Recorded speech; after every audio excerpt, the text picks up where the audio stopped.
हे सांग ना ग काय झालं. किती आधार असतो ना मैत्रिणीच्या या प्रश्नात. आपल्या आयुष्यात आलेल्या आपल्या मैत्रिणी या खरं तर उगाचच आपल्या आयुष्यात आलेल्या नसतात.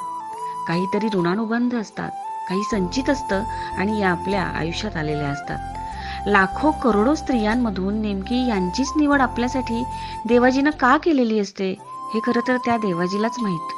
आणि मैत्रीचे हे बंध खूप स्ट्रॉंग असतात.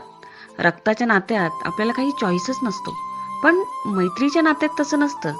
एक म्युच्युअल रिलेशन जुळत जातं आणि बंध घट्ट होत राहतात. आपण अगदी वाईट परिस्थितीतून जात असतो आणि अचानकपणे तिचा फोन येतो, हे सांग ना ग काय झालं. आणि त्या एका प्रश्नानं आपण भराभर मोकळे होत जातो आणि एक सकारात्मक ऊर्जेचा स्रोत आपल्या शरीरातून वाहत राहतो.